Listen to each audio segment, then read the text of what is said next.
Hey everybody, it's Jason Blaha here, and it's time for part 3 of the Monday Q&A, so let's do it. First question. Would Olympic movements, clean and jerk, be practical in a program designed for strength and hypertrophy / power building? I'm going to tread lightly with this one because I do not want to offend any Olympic lifters, because I think Olympic lifting is one of the badass alpha sports, and I have a lot of respect for these guys, because it is the strength sport that has made it to the Olympics. So these top-level lifters deserve a lot of respect. I don't think that it's good for this purpose, and the reason for it, it doesn't offer anything that easier to master movements don't offer for speed, power, and hypertrophy. There are other movements that can achieve everything with a much easier learning curve. Learning to do the Olympic lifts correctly, you're going to spend months, if not years, mastering them and to do them correctly. And it's easier to learn more basic movements, just basic movements that don't require a complex of different movements in the chain. That don't require these perfect, beautiful technique to get the job done. So there's no real need for it. It's not the most efficient way to do it. It is really, learning to Olympic lift is just such a technical mastery in and of itself that you don't need to add that level of complexity required to master those lifts to a program to reach these sort of goals. So I don't really advise it unless you want to just add one for fun, maybe the power clean or something really basic.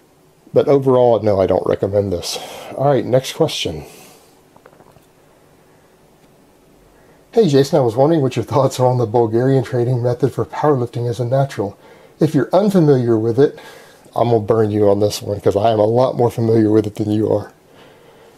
It is a training system where you work up to a single with a daily training max, somewhere in the 85 to 90% of your one max. No, it's 90%. That's what the Bulgarians call a training max, is 90%, not 85 to 95. You do this at least 4 days a week. What? If not more for squat and bench. So it's not even if not more, it's a lot more. A lot more. For deadlift, you perform it only once or twice a week with anywhere to 3 to 10 singles thanks. This isn't even Bulgarian light. Even when people say Bulgarian light, they mean you squat every day.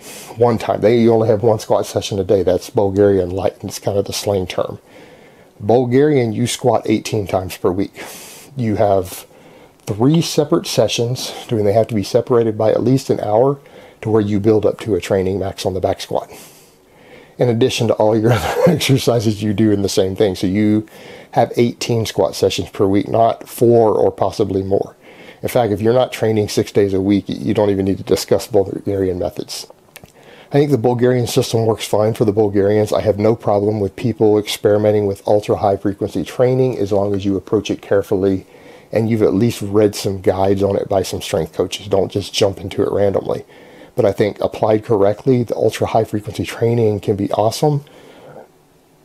But remember, what you are doing is not Bulgarian training. If you're not in the weight room 40 hours a week, hitting training maxes on 18 different sessions per week on the back squat, for example, you're not doing Bulgarian training. So again, learn to differentiate between the two. And again, I think the high frequency training used correctly can be very, very good for strength athletes, just because of the motor learning and things involved with it. And the muscle protein synthesis uptime, particularly for drug-free guys. But again, you have to know what you're doing when you approach something like that. All right, next question. Potatoes and cantaloupes are good for cutting, of course, not only for that. Which foods, calorie-dense foods, are good for bulking without being too much garbage? Thanks. And rice. Rice is awesome for bulking. Any sort of rice dishes, because rice is so insanely versatile. Get a good rice cooker, and there's 20 different ways you could easily cook rice as part of just different dishes with different ingredients and things added in. It's insanely versatile, and it can taste good, and it's just a great carb source. Any type of fruits in general. Bananas are really good because they're cheap. They're cheap to eat in bulk, and they're not quite as filling as, say, a cantaloupe or a watermelon, so you can get more of them in. Peanut butter sandwiches, like on good multigrain bread, or almond butter sandwiches, because almond butter is even better. It's just more expensive. Just to try to get some extra calories is really, really good. Any of those foods like that. So it's, and oats. So pretty much any sort of nut butters, oats, rice, bananas are easy foods to bulk up on really easily on a budget. And before someone says milk, first of all, I'm a vegan, guys, and the majority of the world is lactose intolerant. Over 50% of the population has no business drinking milk anyways. If you're lactose intolerant, you shouldn't be drinking it. It's unhealthy for you. All right, guys, so that's really all I have to say on that today. I hope it's been informative, and I will talk to you guys next time in part 4.